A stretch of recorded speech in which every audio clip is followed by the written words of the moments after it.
सबको जय मसीह की। Praise the Lord, hallelujah. आइए हम लोग प्रार्थना करते हैं डिवोशन के लिए। पिता परमेश्वर प्रभु यीशु मसीह, हम धन्यवाद देते हैं और एक शुभ अवसर आप हमें दिए, तेरे नाम को ऊंचा करते हैं। धन्यवाद आपकी अनुग्रह, आपका प्रेम, आपकी अद्भुत योजना के लिए। हमेशा हम लोगों का ध्यान रखते हो पिता। आपकी वचन हमें प्रोत्साहन करता, हमें खिलाता है, हमें बढ़ाता है, हमारा ध्यान रखता है। इसलिए प्रभु तेरे वचनों को अपने नाम से भी ऊंचा रखा है। धन्यवाद देते हैं। वचन कभी मिटेगा नहीं, इसलिए ज़्यादा से ज़्यादा हम अपने जीवन में तेरे वचनों को उतारें और उसी वचन के आधार पर हमारे जीवन को बनाए पिता। आपकी आत्मा के द्वारा हमें अगुवाई करो। धन्यवाद देते तो जीवित और पराक्रमी परमेश्वर यीशु मसीह के नाम से मांगते हैं, आमीन। ओके, हम लोग एक सीरीज कर रहे हैं डिवोशन में ही, शैतान के क्रियाकलाप भाग 1। शैतान के क्रियाकलाप। शैतान इस संसार में है। ईश्वर है तो शैतान है, अच्छा है तो बुराई भी है, ज्योति है तो अंधेरा भी है। तो उसी प्रकार ईश्वर है तो शैतान भी है। शैतान काम करता है, किस तरह से उसका क्रियाएं हैं, किस तरह से लोगों के अंदर वो काम करता है। आज इस संसार में शैतान ईश्वर बन बैठा है, पर लोगों को पता नहीं चलता है। तो अगर आप बिलीवर हो, आप विश्वासी हो, तो आपको समझ होना चाहिए कि शैतान है, और शैतान के विषय में हमें जानना भी जरूरी होता है। मैं शैतान के बारे में ज़्यादा बट 2-3 भाग हम लोग करेंगे कंटिन्यू अभी, और आप जानेंगे शैतान के विषय में। शैतान की बहुत सी युक्तियां और षड्यंत्र, वे चालें, बहुत से युक्तियां, षड्यंत्र और चालें हैं अपने काट गिराने के उद्देश्य को पूरा करने के लिए। चाल, युक्तियां और षड्यंत्र शैतान की ये रहता है हमेशा। किस तरह से लोगों को काटे, लोगों को गिराए और लोगों को फंसाए, इसका कार्य है शैतान में। तो इसीलिए आपको जानना होगा। परमेश्वर बाइबल में पूरा शैतान के बारे में क्लियरिटी दिया है। तो आप अगर परमेश्वर की संतान हो, शैतान आपके पीछे जरूर है। तो इसलिए आपको शैतान के विषय में जानना। वह भड़काता है, शैतान हमेशा भड़काता है गलत काम करने के लिए, जैसे दाऊद के साथ किया। दाऊद परमेश्वर का हृदय के पीछे चलने वाला व्यक्ति था। दाऊद परमेश्वर से बहुत प्यार करता था, और शैतान ने उसी को भड़काया परमेश्वर के खिलाफ। बिना परमेश्वर की इजाजत उसने इजराइल का जनगणना की, इजराइल का लोगों का गिनती शुरू की। ये पहला इतिहास 21:1 में है। शैतान ने इजराइल के विरुद्ध उठकर दाऊद को उकसाया कि इजराइलियों की गिनती ले। ये परमेश्वर मना किया था कि गिनती मत ले, बट शैतान ने उकसाया किसको? दाऊद को, और उसने लिया और परमेश्वर की नजर में दाऊद को गिराया। देख रहे हैं किस तरह से काम करता है। दूसरी बात हम देखते हैं, क्या पहली बात क्या? वह भड़काता है गलत काम करने के लिए। दूसरी बात हम देखते हैं, वह बाधा डालता है, परमेश्वर के अनुग्रह का विरोध करता है। जैसे यीशु के साथ परमेश्वर के अनुग्रह का विरोध करता है, बाधा डालता है। समझ लें, यहां पर कहता जकरया 3:1 में, फिर उसने यीशु महायाजक को यहोवा के दूत के सामने खड़ा हुआ मुझे दिखाई दिया, और शैतान उसकी दाहिने और उसका विरोध करने को खड़ा था। वो देख रहा क्लियर, शैतान उसका विरोध कर रहा। आज आप और मेरा भी विरोध करता।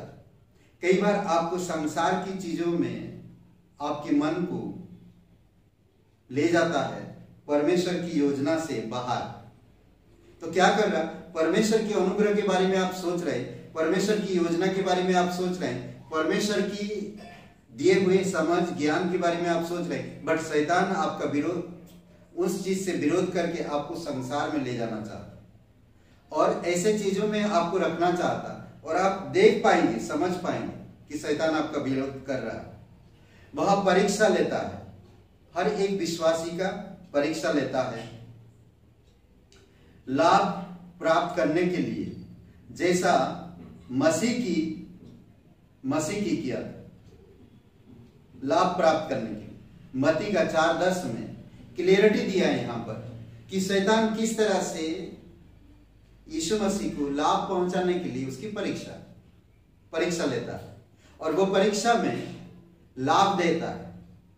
कई सारे विश्वासी ऐसे चीजों में फंस जाते हैं और वो गिर जाते हैं, पर यीशु मसीह क्या जवाब दिया? मत्ती का अगर आप 4 अध्याय में देखेंगे, हे शैतान दूर हो जा, क्योंकि लिखा है तू प्रभु अपने परमेश्वर को प्रणाम कर और केवल उसी की उपासना कर। उससे पहले शैतान ने क्या बोला था 9 वचन में, अगर आप पढ़ते हैं तो शैतान उसको बताया था, तू अगर मुझे प्रणाम करेगा तो ये सारे वैभव मैं तुझे दूंगा।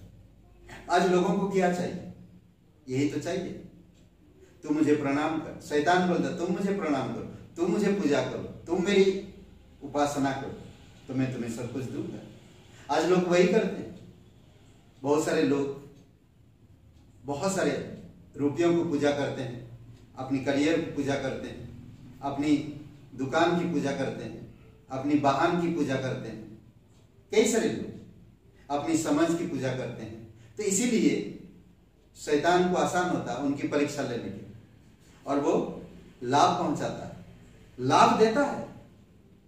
यीशु मसीह को भी वही किया, और कई सारे लोग गिर जाते। दूसरा हम देखते हैं शैतान की कार्यकलाप, वह चुराता है परमेश्वर के वचन के बीज को, जैसा बीज बोने वाले के दृष्टांत से सिखाया गया है। ये लूका का 8:12 में वो किस तरह से वचन को चुराता है। परमेश्वर बीज बोता है आपके जीवन में, बट शैतान उस बीज को चुराना चाहता है। इस प्रकार वचन कहता, देखिए, मार्ग के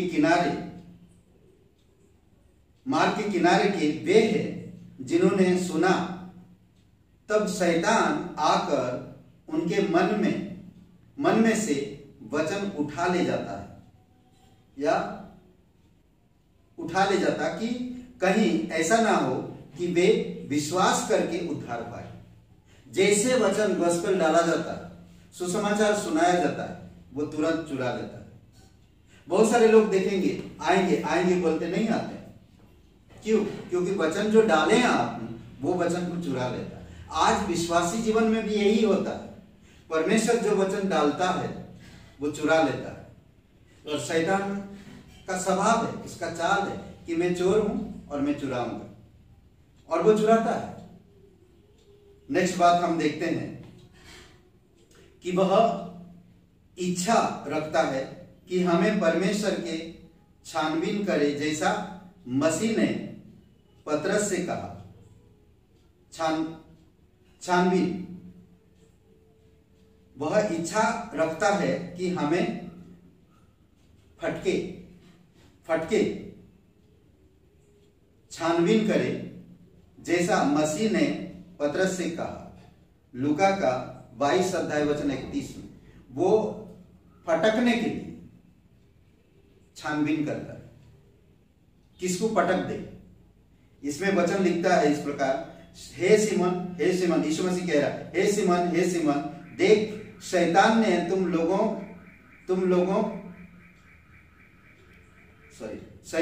तुम लोगों के साथ मांग लिया है, तुम लोगों को मांग लिया है कि गेहूं के समान फटके। समझ रहे?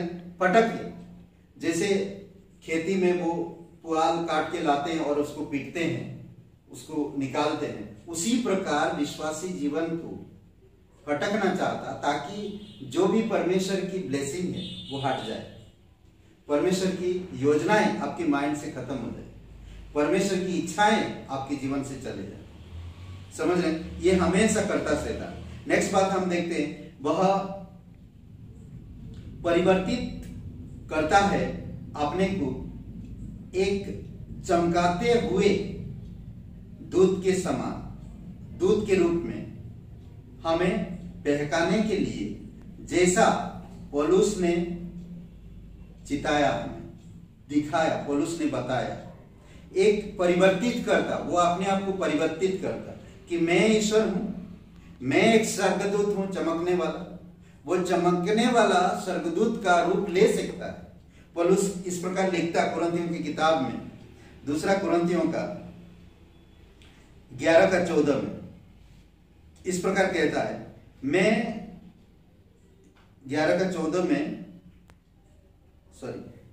यह कुछ अचंभ की बात नहीं, क्योंकि शैतान आप ही ज्योतिमय स्वर्गदूत का रूप धारण करता है। आप सोच सकते हैं कि वो एक विश्वासी को विश्वास की जीवन जीने के लिए किस तरह से रोक सकता वो एक स्वर्गदूत का रूप धारण कर सकता है। शैतान को बारीकी से समझना होगा। कभी कभी हम लोग छोटे छोटे कांटे या कांच के टुकड़े को नजरअंदाज करते हैं, कभी कभी हाँ ये तो लगेगा नहीं, पर जब लगता है वो हमें दर्द होता है। उसी प्रकार शैतान काम करता है। छोटी छोटी चीजें हमारी अंदर काम करता कि ये स्वर्गदूत है, ये परमेश्वर का दूत है, हम समझने लगते हैं। पर वो शैतान कई बार आप और मैं समझ नहीं सकते। वो मीठी बातें करता है, वो बहुत अच्छा से पेश होता आपके सामने, वो आप समझ नहीं सकते। वो बहुत खूबसूरत बातें करता है और वो चमकीले स्वर्गदूत का धारण भी करता है, रूप धारण करता है। इसीलिए आपको मुझे वचन की गहराई को समझना होगा, परमेश्वर को अच्छी तरह से समझना होगा, परमेश्वर के वचनों को अच्छी तरह से समझना होगा, तब आप शैतान को समझ पाएंगे। नेक्स्ट बात इस प्रकार कहता है, वह पाप करता है ताकि वह हमें अपनी सामर्थ्य में ले ले, जैसा यूहन्ना बताता है, पहला यूहन्ना 3:8 में। वह पाप करता है ताकि वह हमें अपनी सामर्थ्य में ले ले, जैसा यूहन्ना बता रहा। अद्भुत बात बता रहा। देखिए किस तरह ये वचन कहता है, जो कोई पाप करता है वह शैतान की ओर से है, क्योंकि शैतान आरंभ ही से पाप करता आया है। परमेश्वर का पुत्र इसलिए प्रकट हुआ कि शैतान के कामों का नाश करे। शैतान आरंभ से पापी है और वो पाप कराता है, खुद पाप करता है और वो पाप कराता है।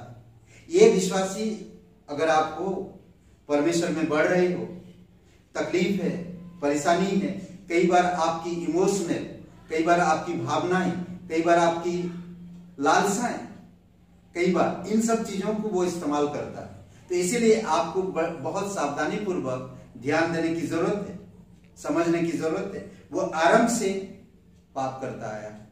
आदम और हवा को किस तरह से गिरा है, सुलेमान को किस तरह से गिरा है, दाऊद को किस तरह से गिरा है, नूह को किस तरह से गिरा है, वो हर एक लोगों को आप देख सकते हैं। अब्राहम को किस तरह से गिरा है, मूसा को किस तरह से गिरा है, हर एक लोगों में देख सकते हैं।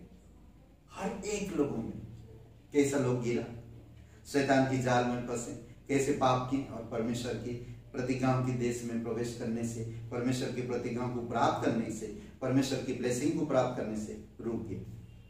तो इसीलिए आपको सावधान, अनुग्रह को समझिए, परमेश्वर के अनुग्रह को। इसका एक ही रास्ता है, आप जितना ज्यादा अनुग्रह में बढ़ेंगे उतना आप शैतान को समझ पाएंगे।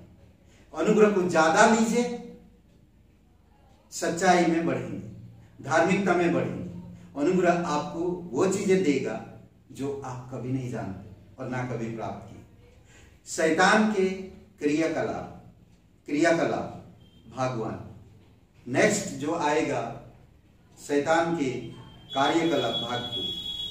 आमीन। आइए प्रार्थना करते हैं। पिता परमेश्वर, प्रभु यीशु मसीह, हम धन्यवाद देते, दयालु और कृपालु परमेश्वर, सारा आदर सारा महिमा हम तुझे देते।